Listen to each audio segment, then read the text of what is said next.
नमस्कार, मैं हूं आलोक कुमार और अभी मैं जिस जगह पर हूं उसे गौ धाम, पांचवा धाम के नाम से जाना जाता है। देहरादून से 20 किलोमीटर की दूरी पर यह जगह है।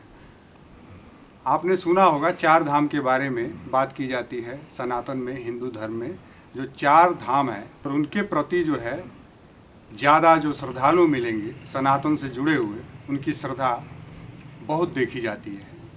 लेकिन ये जो जगह है इसका नाम गौ धाम के साथ पांचवा धाम भी रखा गया है। गौ धाम पांचवा धाम के नाम से यह जगह जाना जाता है।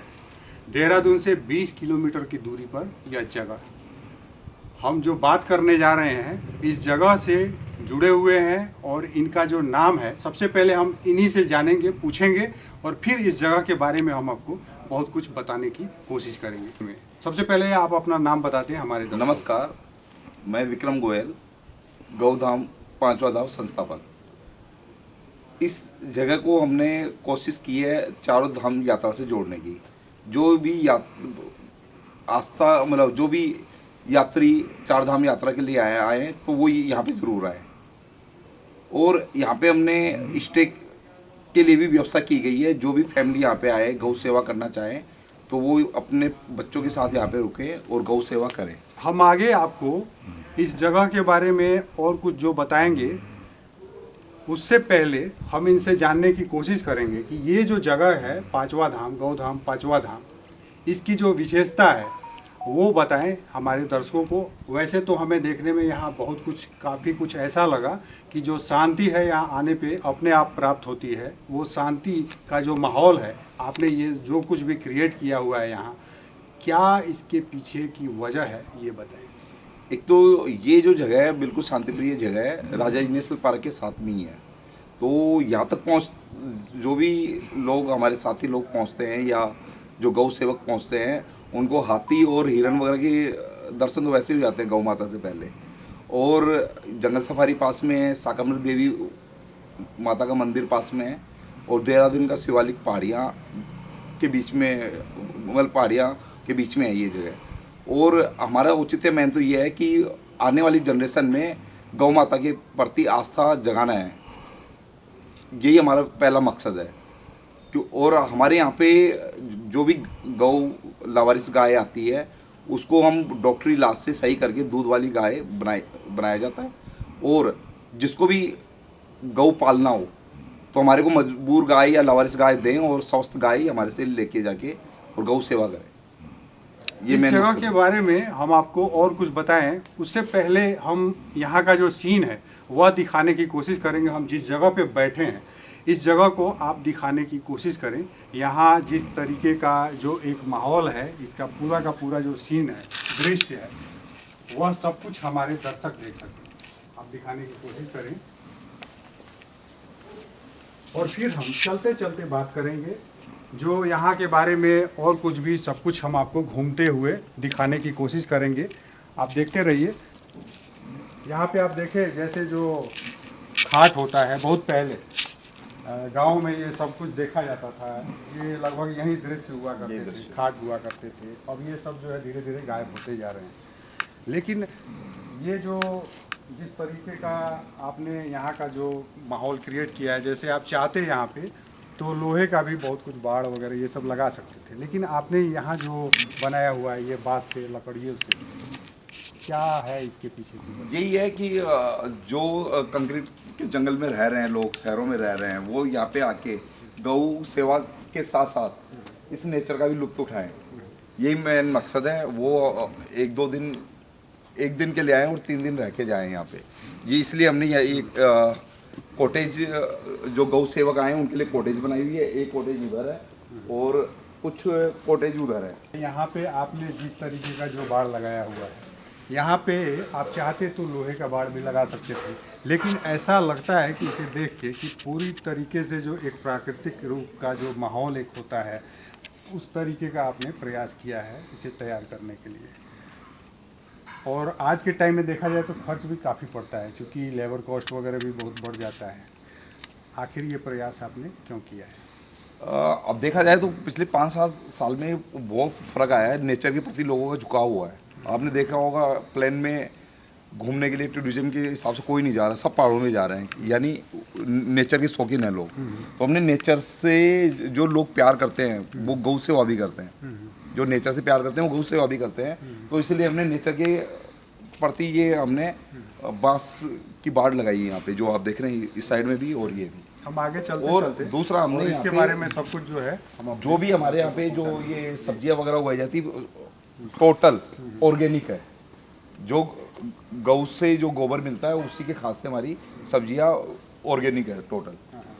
और ये मैंने बताया था ये कॉटेज ये है हमारी, जो गौ सेवक आते हैं उनके लिए रुकने ठहरने की ऑर्गेनिक खाना दिया जाता है यहाँ पे। एक कॉटेज वो है, एक कॉटेज आप देखेंगे गौशाला जो गौ आवास है उसे जाके एंड में एक कॉटेज वो है हमारी। ये तो काफी बड़ा है। हाँ। गौ आवास जो दिखता है ये हमने बहुत सारी गौएं हैं। ये हमने झोपड़ियाँ इसमें क्या लगता झोपड़ियाँ है, बनाई कितनी गौएं है। होंगी? ये झोपड़ियाँ हैं जो भी हमारे गेस्ट के लिए आप बैठने दिखाने के की लिए कोशिश लंच, गेस्ट वगैरह आते हैं, गौ सेवक आते हैं, उनके लिए बैठने की जगह और उनके लिए सुबह का नाश्ते के लिए खाने के लिए एक झोपड़ी हमने वहाँ बनाई हुई है। तो उसमें 15-20 लोग आराम से बैठ सकते हैं। हम चाहेंगे कि हमारे जो दर्शक हैं हम उन्हें सब कुछ जो है एक एक करके दिखाने की कोशिश करें, और इसलिए हम चलते चलते आपसे बात कर रहे हैं। जो जिस तरीके से आप इसमें जो है खेती कर रहे हैं, जो सब्जी वगैरह का ये सब जो खेती जो लोग भी करते हैं, तो ये पूरी तरीके से ऑर्गेनिक है। वो पूरी तरीके से ऑर्गेनिक। अच्छा, एक जो है SPK नाम से एक खेती का जो है एक नया फार्मूला तैयार हुआ है, सुभाष पालेकर कृषि नाम से जो है, जी। वो पद्मश्री हैं जी। डॉक्टर सुभाष पालेकर जी और इसके बारे में बताया जाता है। उसमें मैंने देखा कि जितने भी किसान जो है देश भर से जुड़े हुए हैं, वो एक गाय जो है, जैसे आपके पास तो कई गौएं हैं यहाँ पे, बहुत सारी गायें हैं, एक गाय से लगभग कई एकड़ की खेती की जाती है। उसमें गौमूत्र वगैरह का जो है जिस तरीके से प्रयोग किया जाता है जी। तो उस तरीके से भी आप चाहें तो यहाँ पे काफ़ी कुछ बढ़ा सकते हैं, और आगे भी जैसे जो बता रहे हैं आप अलग अलग जगह पे जो भी आपकी जो ज़मीन है जो खेती होती है तो उसे भी बढ़ाया जा सकता है। लेकिन ये जो ऑर्गेनिक यहाँ का जो आपका जो कॉन्सेप्ट है, इसमें क्या क्या प्रयोग होता है ये बताएं। हमारा जो भी कुछ टाइम बाद में जो गोबर से खाद बनाया जाता है, तो पहले तो हमारा अभी एक स्टार्ट होने वाला है कि इसी से खाद बना के, और जो भी गेस्ट आते हैं उनको हम उनके घर के लिए भी ऑर्गेनिक खाद देने की हमारी पहल होगी कि वो घर में भी जो आजकल गमले में भी हाँ, कुछ फूल वगैरह जो भी लगाते हैं, कुछ किचन गार्डन का नाम हाँ। जो आपने शहरों में देखा है, तो उसको भी बढ़ावा देने के मैं लिए। जिसका बात कर रहा था सुभाष पालेकर कृषि का, उनका सारा मॉडल है उनका, जी। जो है टेरेस गार्डनिंग, किचन गार्डनिंग, ये सब अलग अलग जो है ये बहुत सारे मॉडल है। आपके पास जितनी ज़मीनें हैं जो जगह है उसी में आप जी। उसको जो है उस मॉडल का कोई ना कोई मॉडल वहाँ पे लागू हो जाती है। जी। और उनके बारे में ये भी बताया जाता है, उनके पास जो भी मॉडल हैं, आप जैसे घर में लोग AC लगवाते हैं ऐसे, जी। तो जो भी टेम्परेचर है जी। उनके हिसाब से जो खेती करके या वहाँ पे फूल पत्ती लगा के आप घर का टेम्परेचर भी जो है 1 डिग्री 2 डिग्री घटा लेंगे। जी। तो इस तरीके का उनका अलग अलग है। जी। और इसमें जैसे कि जितनी गोबर है यहाँ पे, और उसके हिसाब से जो भी जैविक इसमें जिस तरीके का आप प्रयोग करेंगे, जैविक खाद। हाँ, तो इसके कहीं ना कहीं वो खिलाफ भी हैं। उनका ये मानना है कि जैसे हम ऑर्गेनिक फार्मिंग की जो बात करते हैं, वैसे ऑर्गेनिक फार्मिंग के बारे में जब बात किया जाएगा तो उसमें उनका नाम आ जाता है। जी। जी। लेकिन असल में उनका जो है सुभाष पालेकर कृषि है, जी। वो SPK नाम से जाना जाता है, जो 0 बजट से स्टार्टिंग हुई थी जी। उसकी। लेकिन बाद में जो है वो उसे गौ आधारित माना गया, फिर गौ आधारित से होते होते ऑर्गेनिक, फिर होते होते धीरे धीरे उसका नाम चेंज होते होते बाद में उन्होंने SPK नाम पे रखा। जी। तो हम बताएं कि जितना इसमें आप खाद देंगे उससे बहुत कम में, जी। जो गौमूत्र वगैरह से जो तैयार करते हैं, जी।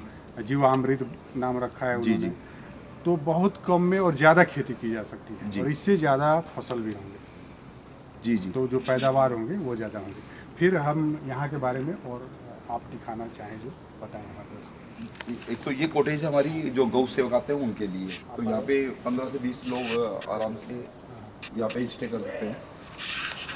तो यहाँ पे बाहर से भी लोग आते रहते हैं हमेशा। हाँ, जो गौ सेवक हमारी संस्था से जुड़े हैं फिलहाल वो आ रहे हैं हमारे, और अभी नई गौशाला गौधाम चालू हुआ है, तो जैसे जैसे लोगों की अप्रोच में होंगे वो लोग आएंगे और वो गौ सेवा करेंगे, हम उनकी सेवा करेंगे। इसके बारे में आप बता रहे थे, ये जो कभी ज़्यादा लोग आते हैं तो किचन वगैरह भी इसमें ये बड़ा एक किचन बनाई हुई है, तो यहाँ पे 100-50 लोगों का कोई भी प्रोग्राम होता है तो ये किचन है, इसमें ऑर्गेनिक खाना ही हम प्रोवाइड करते हैं। तो यहाँ हम और भी जो है आगे ये हमारा जो गौ माता के लिए है ना, सुबह 10 से लेके शाम को 5 बजे तक ये ग्राउंड है जहाँ पे गौ माता विचरण करती रहती है। और ये हमारा इनका अक्षय स्थल है, जो गौ माता इसी में रहती है। शाम को 5 बजे बाद वहाँ अंदर रहती है। हम गौ माता के बारे में भी आपको बताएंगे, लेकिन अभी जो है रात का समय है और हम यहीं स्टे करेंगे। और कल जो है फिर हम आपको दिन के समय ये पूरा जो दृश्य है वो घूम के दिखाएंगे। जो गौ माता हैं उन्हें भी दिखाने की कोशिश करेंगे और उसके बारे में भी बताने की कोशिश करेंगे। आप ये कब से चला रहे हैं? ये पिछले 1 साल से ही हमने शुरू किया है और अभी तक तो पिछले 2-3 साल से तो इसका फाउंडेशन का काम करा था। ये हमने जगह सिविल का काम चल रहा था, ये सारी चीज़ तैयार करने के बाद अब हमारी गौ की तादाद बढ़ रही है, तो हमारे कुछ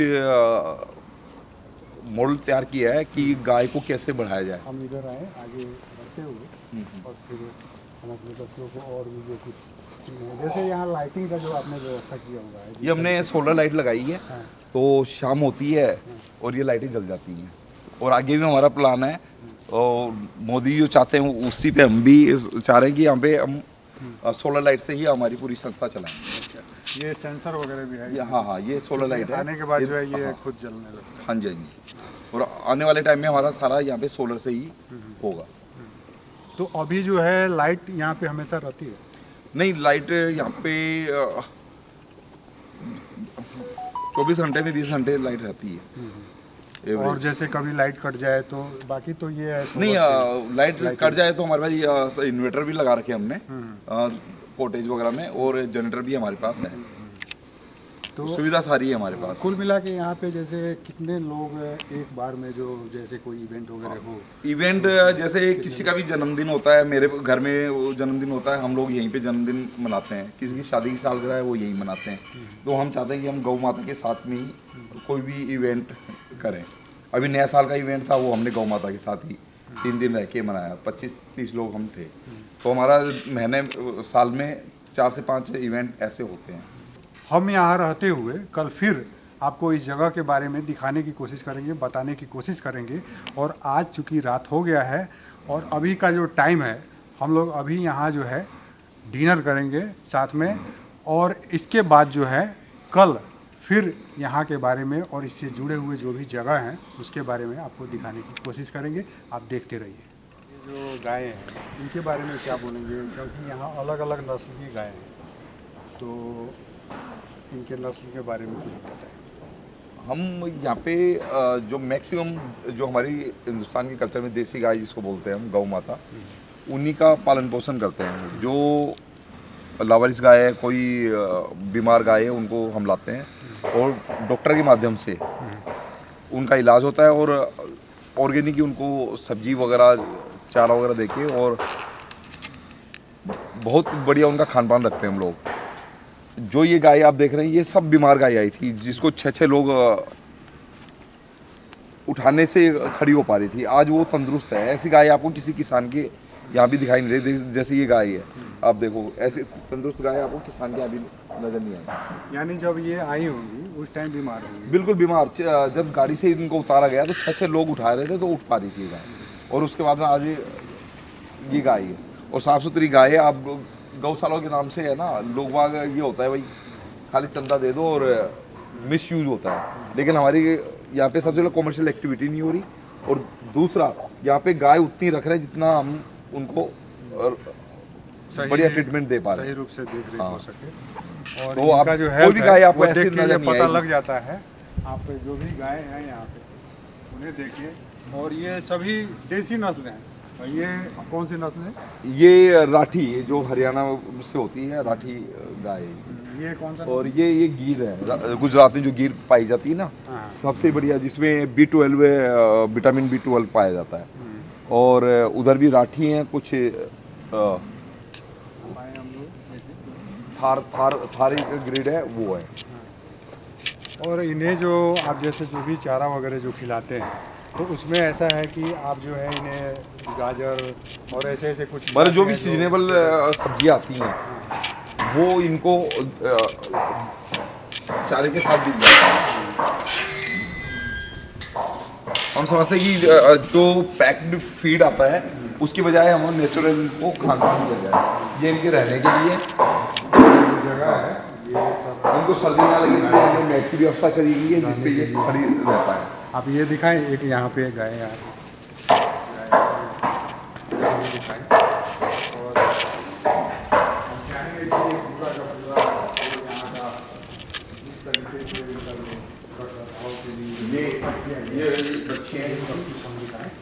बच्चे हैं, ये बच्चियाँ हैं, ये सब्जी मंडी से हमारी हर 2-3 दिन ये जो है गाजर सब्जियाँ सब्जियाँ आती हैं।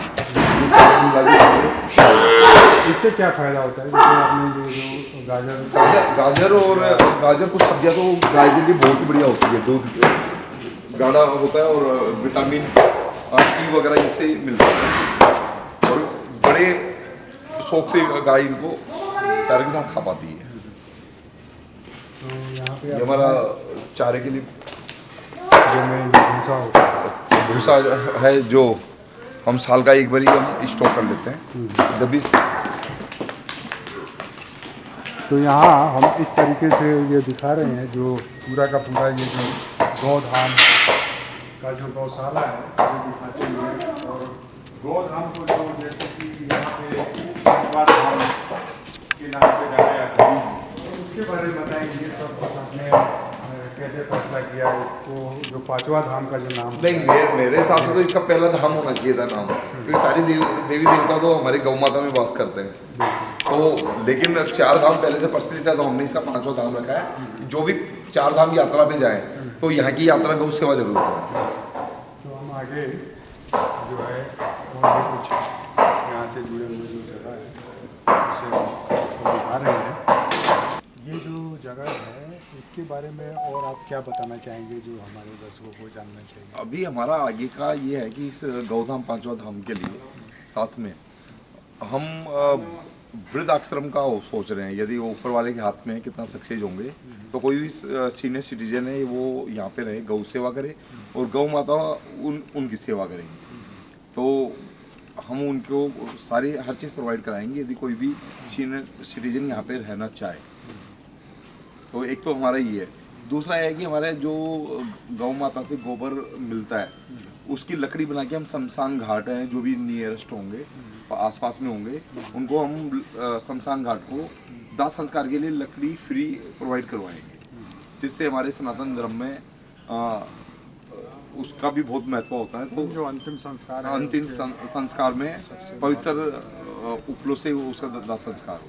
तो नेक्स्ट हमारा ये टारगेट है। इसके अलावा जो है ये जो आपका गौधाम है इसका और क्या काम है? इससे जुड़े हुए जो काम है ये बताएं। जो देश के अन्य हिस्से में लोग हैं, जो दुनिया के अन्य हिस्से में जो लोग भी हैं, कैसे इससे जुड़ सकते हैं और कैसे इन कामों को? बहुत इजी है। हमारे गौधाम से हमारा नंबर है, उस पर कांटेक्ट कर सकते हैं, वेबसाइट पे कांटेक्ट कर सकते हैं और एक नॉर्मली गौ सेवा के लिए कुछ दान समझ लो या गौ सेवा के लिए और उससे जुड़ सकते हैं। जैसे मैं वैसे बता ही देता हूँ, हमारे सदस्यता ग्रहण करने के लिए 11,000 रुपये हमने फीस रखी हुई है, तो उससे वो स्थायी सदस्य बन सकते हैं। और जो जैसे गाय हैं, एक एक गाय के ऊपर जो आपका खर्च है वो लगभग कितना होगा? जैसे यहाँ पे कोई भी सदस्य है गौ सेवा करना चाहता है तो एक वो गोद ले सकता है और उसका हमने मंथली खर्चा ये 5100 रुपये के आसपास आता है जो हम उनसे लेते हैं। उनके नाम से ही गाय को यहाँ पाला जाता है। तो जो गाय हैं जिस तरीके का आप उनको चारा दे रहे हैं, जैसे मैंने देखा गाजर है, गोभी है, हरे साग सब्जी, पत्तेदार सब्जियाँ, ये सब कुछ भी है साग सब्जी, तो ये सब तो काफ़ी महंगा। हमारे यहाँ पे खाने के लिए गाय के लिए खाने के लिए कोई चीज़ की कमी नहीं है। बहुत बढ़िया से बढ़िया उनको खाना दिया जाता है और उन्हीं गाय की दुआएं से हम खुद संतुष्ट हैं और हमारा जो काम नहीं बन रहे वो काम भी हमारे बन रहे हैं। यहाँ जितनी भी गाय हैं सभी देसी नस्ल की गाय? देसी नस्ल की गाय। तो देसी नस्ल में अलग अलग कौन कौन हमारे देसी नस्ल में थार गाय है, और राठी गाय है जो हरियाणा बेसिक होती है, और गिर जो गुजरात से होती है वो गाय है हमारे। और कुल मिला के हम इस आश्रम के बारे में बात करें, जो गौधाम है इसके बारे में अगर हम बात करें, तो ये लगभग कितने सालों से ये सब कुछ चल रहा है? नहीं, अभी तो फाउंडेशन का काम चल रहा था। वैसे तो 1 साल से ये शुरू सब हुआ है, activity जो और गाय- अब हाँ, अब ये कंप्लीट हो चुका हमारा गौधाम। तो अब गाय आना जो भी लावारिस गाय होगी या बीमार गाय होगी वो लाई जाएगी और पाली जाएगी। और एक ये ऐसा हो रहा है, कोई भी गौ पालना चाहता है अपना घर पे, तो दूध वाली गाय हम उनको फ्री ऑफ कॉस्ट देंगे यहाँ से। या फिर दूसरा नियम है, कोई बीमार गाय लाएं और स्वस्थ गाय हमारे से लेके चले जाएं। अच्छा। यानी जो लोग भी गायों का जो सेवा है, गौ सेवा में असमर्थ है और उनके बीमार पड़ने की वजह से, उनके स्वास्थ्य की वजह से कहीं ना कहीं परेशान है, तो वे भी इस संस्था से जुड़ के और उसका लाभ पा सकते हैं, और उसमें जो सहयोग है कहीं ना कहीं ये संस्था करती है। जगह है ये देहरादून से कितना दूरी है इसका, और क्या बोलते हैं इस जगह को? यहाँ से देहरादून लगभग 20 किलोमीटर है, और अब तो यहाँ से 15 मिनट लगेगा। रोड बनने के बाद में 15 मिनट लगेंगे।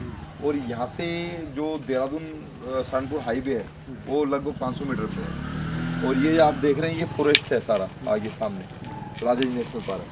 तो